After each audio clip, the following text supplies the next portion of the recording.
Hi, this is Paul Kreutz, and welcome to Halloween DIY and How-To.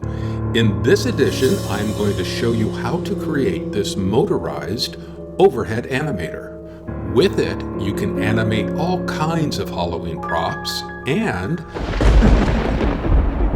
more than one prop at the same time. In the haunt world, you may be familiar with a similar mechanism known as the flying crank ghost. However, the version that I created many years ago is slightly different, and I feel it's much more versatile. How is it done? Well, I'm going to show you how, so let's get started. Just to be clear, in this how-to video, I will only be concentrating on the construction of the overhead animator. Look for future companion videos on how specific Halloween props can be animated by using this mechanical device. With that said, here are some of the items that you will need to create this motorized overhead animator. You will need one standard-sized rotisserie motor. I use this type of motor because it is slow-moving and has lots of torque or force when rotating. Look for one with a standard 3-inch motor mount, a 5/16 of an inch square spit drive, has a minimum 20-pound turning capacity, and rotates at about 2.5 to 3.5 revolutions per minute. A plywood round, 16 to 18 inches in diameter and at least 1/2 inch thick. A square hardwood dowel around 8 inches by 1/2 inch thick. Several feet of 1/16 of an inch in diameter woven wire cable, such as this picture hanging cable. It can be bare or plastic coated. You can even use weed trimming line. Just make sure that the cable you use is very flexible and springs back into shape. Do not use a cable that will permanently bend or kink. Matching ferrules, also known as cable sleeves, to create looped ends on the cable that you use. One small wheel with a center hole. It needs to be surrounded by either hard nylon plastic or rubber. This 1 1/2 inch in diameter screen door roller with a ball bearing center is perfect. Perforated galvanized metal hanging strap. Short 1/2 inch large headed wood screws. They should fit in the holes of the perforated hanging strap and not pull through.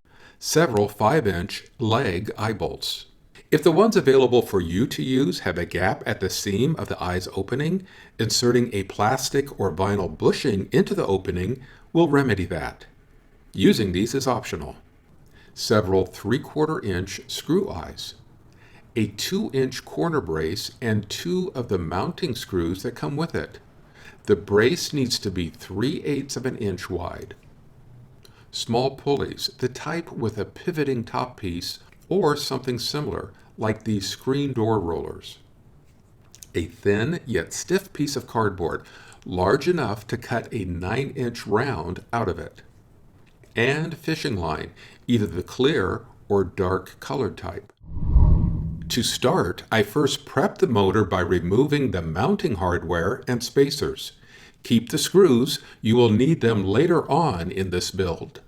The motor needs a rotating arm bent at 90 degrees. The best thing to use is the rotisserie rod that is then bent or cut and welded at a 90-degree angle. However, since most viewers don't have the equipment for that type of metal fabrication, here is an alternative. Take one of the 2-inch corner braces and place one end next to the motor's rotating square hole that accepts the rotisserie rod. Since most of the rotisserie motors are standardized, the width of the corner brace should be slightly wider than the square hole and will not fit, but diagonally it should slide right in with a snug fit. Test the fit by moving the corner brace to the right and left. It should be pretty much locked into position.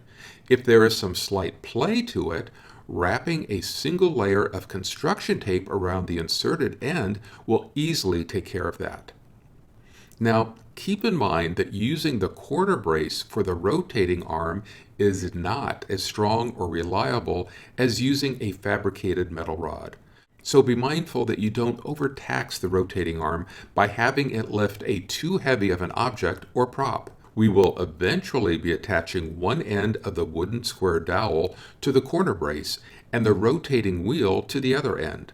But first, let's prep the round wooden base and the rotating wheel. First, you will need to decide how many stations your animator will be operating. The stations need to be an even number, either 2, 4, 6, or even 8 stations. That is because this animator works on a pull and release system between pairs of stations that are located directly across from each other. In other words, as one station is pulling up on a certain weight, the weight is being released at the station across from it. And this helps to take the strain off both the motor and the rotating arm. I am creating an animator with 6 stations, so mark the wood base's center plus make 6 evenly spaced marks around the perimeter, with an additional cross mark 1/2 inch in from the edge of the wood base. Mark your wheel with the same number of marks evenly spaced around the wheel's perimeter. Use these marks as a guide to where you need to screw in the small screw eyes. For the black rubber wheel, the rubber is soft, so I first made a pilot hole with an awl and then screwed in the screw eyes by hand. For the wheel with the center ball bearing, I used a very small drill bit to drill pilot holes into the hard nylon plastic, being careful not to drill into the ball bearing part of the wheel. The small screw eyes are then hand screwed into each of the 6 holes. Be careful not to screw them in too deep. Double check after each one that the wheel is still rotating freely. Next, on one end of the square dowel, make a mark between 1/2 to 3/4 of an inch in from the end. The eye part of the screw eye should extend beyond the dowel's end, but not the wheel. Once positioned, mark where the center of the wheel is on the dowel and then pre-drill at that mark. Make sure that you drill straight up and down. Using an appropriate sized wood screw and 2 metal washers as spacers between the wheel and the dowel, attach the wheel to the end of the wooden dowel. When done, it should look like this, with the wheel firmly attached to the dowel's end and with the wheel rotating smoothly and easily. Next, place the motor with the corner bracket attached on the wood base and towards the edge. Hold the dowel in place alongside the bracket and extending out to the edge of the wood base. The large eye bolts will be screwed into the base at the marks around the perimeter. To determine what length of eye bolt to use, hold one of the eye bolts to the outside edge of the base. The small screw eyes on the wheel should line up with the center of the eye on the eye bolt or lower than the eye of the eye bolt. If the length of the corner bracket that is inserted into the motor needs to be shortened in order for this alignment to occur, cut off a short section of the corner brace. This can be accomplished by either using a hacksaw or simply by scoring it with the crimpers and then breaking off the end with the pliers, like this.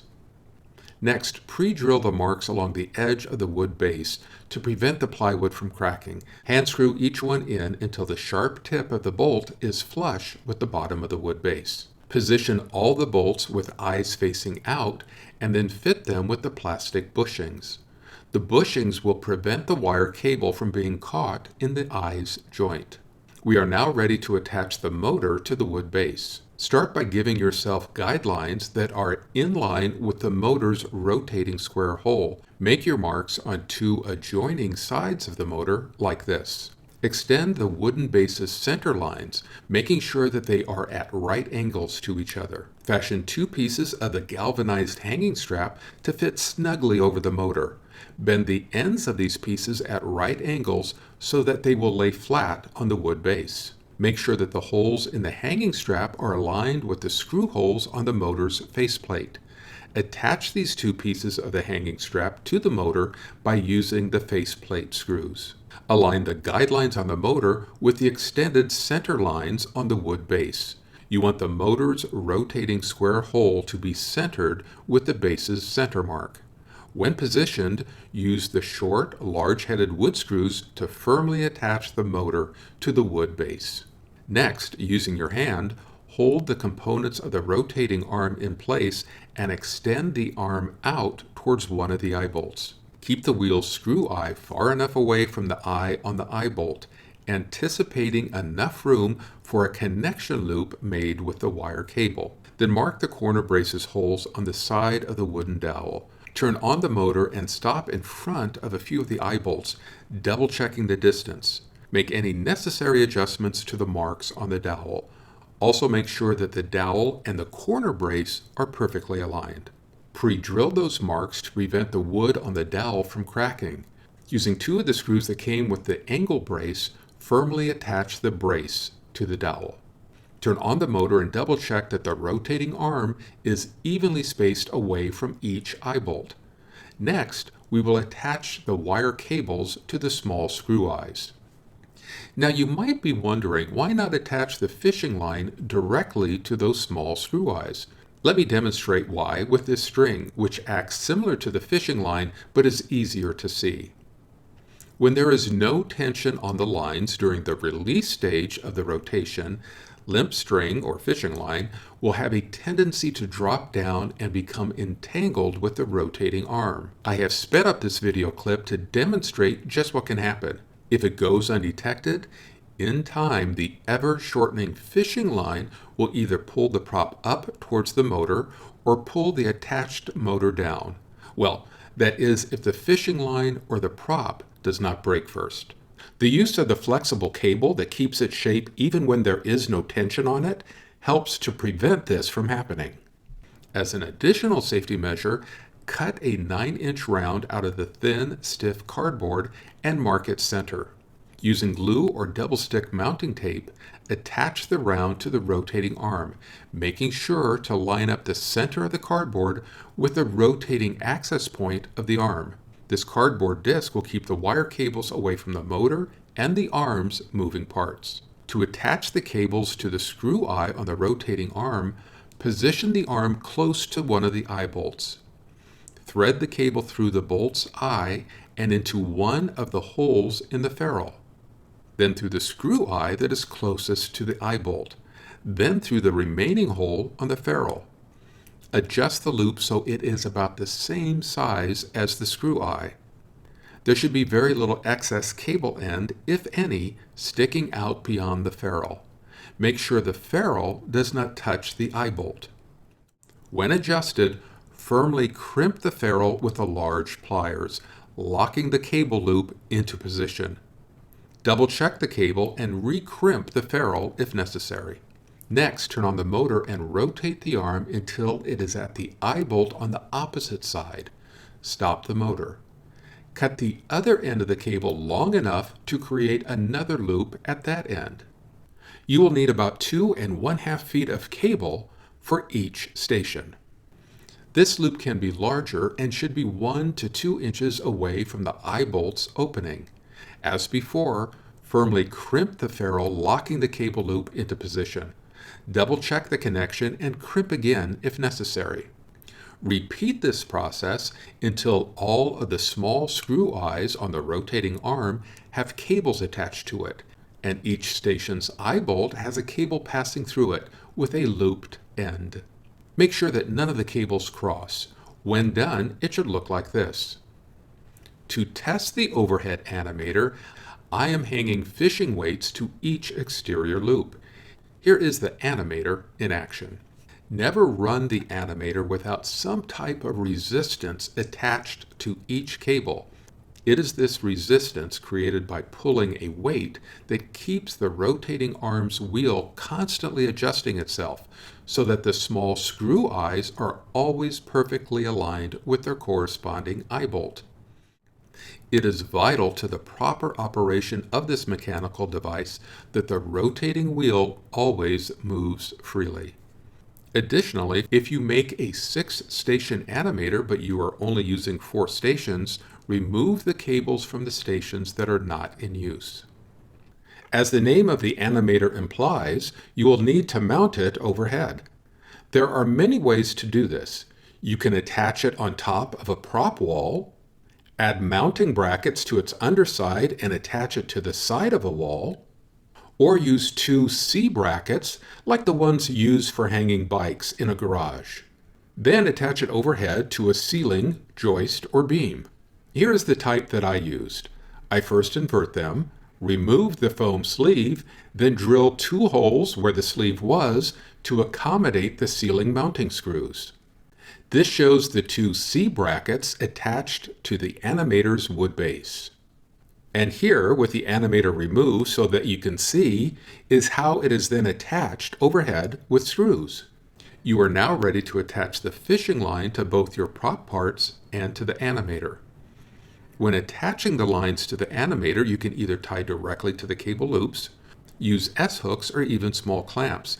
They will allow you to easily remove the fishing line to make adjustments or for storage. If you are animating a prop that is directly below the Animator and you find the cable and fishing line dragging across the side of the plywood base, slightly bend the eye bolt outward by using your hand, vice grip, or pliers. Just a slight amount of bend is needed to keep the cable and fishing line away from the base's edge. To make sure that the fishing lines are in the right overhead position to the prop you are animating, position pulleys above your prop.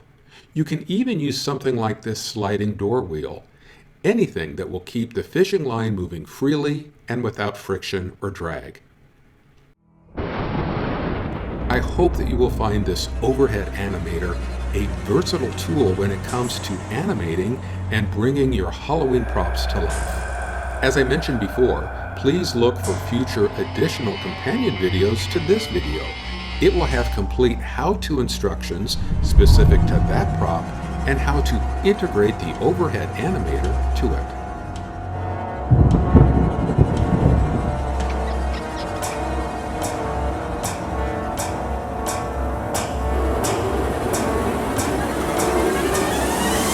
Happy Halloween!